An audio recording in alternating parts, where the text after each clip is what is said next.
Cả thế giới giật mình với 11 quốc gia có phong tục kỳ lạ quái dị, khiến bạn phải sốc nặng trước nền văn hóa. Hi! Rất vui được chào đón các bạn đến với Kỳ Lạ Chuyện. Thưa các bạn, có thể nói rằng Kỳ Lạ Chuyện là một kênh rất đặc biệt, độc nhất vô nhị tại Việt Nam và chúng tôi sẽ phát sóng định kỳ vào khung giờ đó là 19 giờ mỗi ngày. Kênh sẽ cung cấp cho các bạn những thông tin vô cùng đặc biệt. Nào, chúng ta hãy cùng khám phá điều đặc biệt trong đoạn video ngày hôm nay nhé! Nếu có cơ hội du lịch khắp năm châu bốn bể, chắc chắn các bạn sẽ được trải qua vô vàn những cảm xúc khó tả. Bởi mỗi quốc gia, vùng miền lại có những phong tục tập quán độc đáo mà ngay cả nghĩ thôi chúng ta cũng không ngờ đến. Hôm nay hãy cùng đến với 11 quốc gia có phong tục kỳ lạ khiến cả thế giới phải sốc nặng nhé. Thứ nhất, ăn ra bao quy đầu để được công nhận sự trưởng thành. Đúng là trên đời này có quá nhiều thứ kỳ quái và kinh dị. Chỉ nghĩ thôi cũng đã thấy run rẩy chân tay rồi. Được biết đến như một hủ tục man dợ, tục ăn bao quy đầu của người Madurara, một dân tộc thiểu số tại Australia, khiến bất kể ai cũng phải sởn da gà khi nhắc tới. Đây được coi là một trong những phong tục sách quái đản nhất trên thế giới.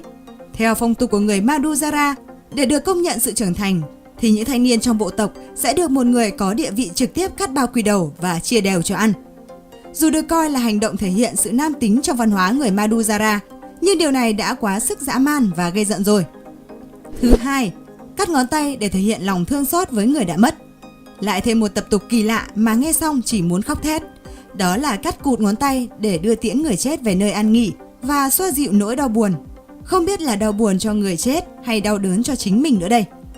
Tại bộ tộc Dani, những người phụ nữ trong gia đình có người chết là người phải cắt bỏ phần đầu của các ngón tay. Trước khi bị cắt, ngón tay sẽ được buộc chặt bằng một sợi dây cao su trong khoảng 30 phút. Mục đích là để làm cho phần đầu ngón tay bị tê liệt và không còn cảm giác đau. Sau khi đã cắt xong, các đầu ngón tay sẽ được gom lại và phơi khô rồi đốt thành tro. Số tro này sẽ được chôn ở một nơi đặc biệt. Thế nên nếu có bắt gặp những người có ngón tay cụt khi tới đây thì cũng đừng quá ngạc nhiên nhé. Thứ ba, đeo nhiều vòng cổ để làm đẹp.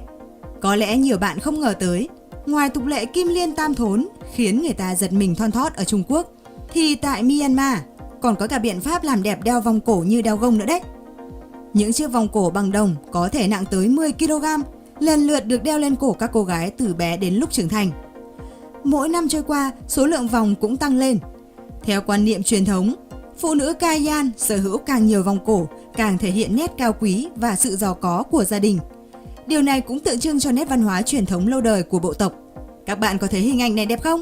Riêng tôi thì chỉ thấy quá nặng nề và nghẹt thở thôi rồi. Thứ tư, là phẳng ngực nữ giới. Thật là trớ trêu đúng không?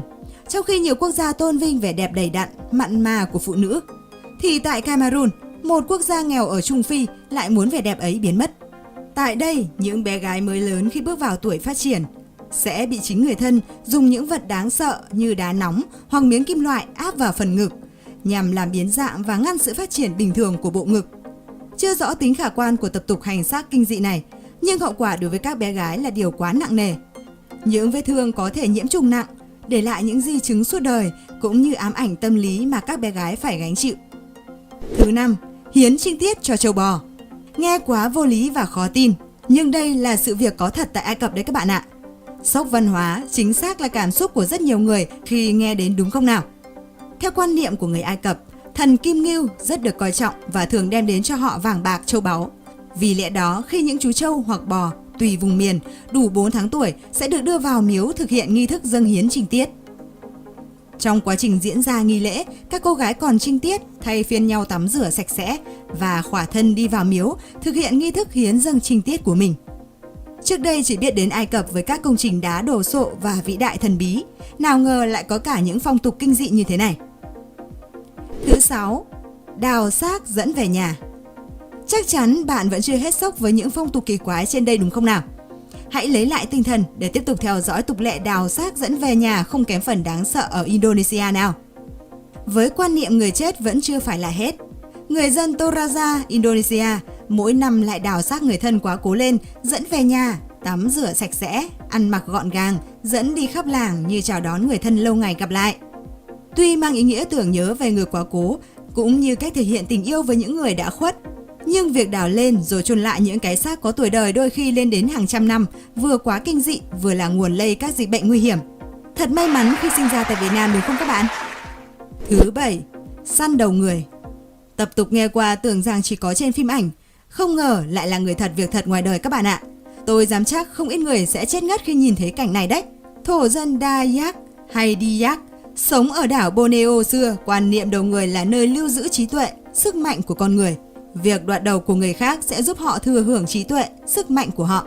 Những chiến binh Dayak thường tổ chức nhiều cuộc đột nhập vào các làng thổ dân Dayak khác để săn đầu người. Ai thu thập được nhiều đầu thì địa vị trong làng càng cao. Việc lưu trữ đầu người chết còn thể hiện sức mạnh của làng, tránh việc dòm ngó, tấn công của các làng khác. Không biết nên dành lời khen cho sự gan dạ phi thường của các chiến binh hay phê phán tập tục kinh dị này nữa đây. Thứ 8. Vào rừng giết sư tử để chứng tỏ sự dũng cảm. Nhiều người sẽ nghĩ rằng bạn đang đùa tôi ư? Chỉ với một người mà đòi giết được sư tử? Cái tên chúa tể rừng xanh không phải bỗng dưng mà có. Muốn chiến đấu với vua của muôn loài thì đúng là tự tìm đường chết rồi. Thế nhưng những thành viên của bộ lạc Maasai ở Kenya không sợ trời, không sợ đất, dám tự mình đi vào rừng và săn về được một con sư tử chỉ với một cây giáo để chứng tỏ sự dũng mãnh của mình. Lẽ dĩ nhiên, người đó có thể phải bỏ mạng trong chốn rừng sâu bất cứ lúc nào. Thế này thì biệt đội siêu anh hùng của Marvel cũng phải kính nể vài phần. Thứ 9. Chữa bệnh bằng rắn độc. Chỉ nhìn thấy con rắn thôi cũng đã khiến không ít người hoảng hốt tột độ rồi, chứ đừng nói đến việc để nó gần mình. Betis ariton là tên khoa học của một loài rắn độc sống chủ yếu ở các vùng thảo nguyên, đồng cỏ kéo dài từ vùng Maroc tới Ả Rập và toàn bộ châu Phi. Ở bộ lạc Zulu của châu Phi, những vị thầy thuốc được gọi là Sangoma, họ thường dùng loài rắn độc này để tiên tri và chữa bệnh cho người dân. Để chữa bệnh bằng loài rắn này, họ đặt đầu con rắn lại gần miệng của người bệnh. Và đương nhiên, nếu con rắn đổi ý thì bạn biết kết cục đáng sợ như thế nào rồi đấy. Liệu các bạn có đủ can đảm để chữa bệnh bằng phương pháp này không?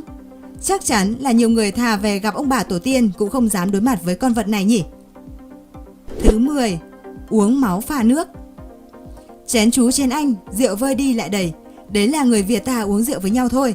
Còn uống máu pha nước như người Samburu và Maasai thì có lẽ ai cũng xin hàng. Hai bộ tộc Samburu và Maasai được xem như hai bộ lạc thân thiện nhất ở Tanzania và Kenya. Họ sẽ luôn chào đón những vị khách lạ ghé thăm một cách niềm nở. Khi có khách đến, họ thường mời khách ăn thịt nướng. Tuy nhiên, sẽ có lúc họ yêu cầu những vị khách của mình uống một loại máu tươi pha với sữa hoặc máu tươi rỉ ra từ một con vật sống để bày tỏ sự hiếu khách. Màn chào đón này chắc chắn sẽ khiến không ít người sợ xanh mắt mèo. Dù họ cho rằng điều này thể hiện tình cảm đối với khách, nhưng vấn đề an toàn vệ sinh thì phải xem xét lại rồi đấy. Thứ 11. Làm chuyện ấy lộn xộn. Baganda là một trong những bộ lạc lớn nhất ở Uganda. Bộ lạc này nổi tiếng với tục lệ đó chính là làm chuyện ấy bừa bãi vô cùng kỳ lạ. Sau khi có một ai đó đánh dấu mốc trưởng thành của mình, cả bộ lạc sẽ ăn mừng và nhảy múa cùng nhau. Sau đó họ có thể làm chuyện ấy với bất kỳ ai. Một người đàn ông có thể làm với nhiều người phụ nữ và ngược lại. Không chỉ gây sốc vì quá kỳ lạ, hành động này còn ẩn chứa rất nhiều nguy cơ gây bệnh, đặc biệt là bệnh AIDS, khiến dịch này ngày càng lây lan rộng ở bộ lạc này. Những phong tục trên đây vô cùng quái gở và kinh dị đúng không? Chắc chắn đã khiến nhiều bạn phải dựng tóc gáy rồi. Hãy chia sẻ cảm xúc cho chúng mình được biết nhé! Còn bây giờ, xin chào và hẹn gặp lại trong những video tiếp theo.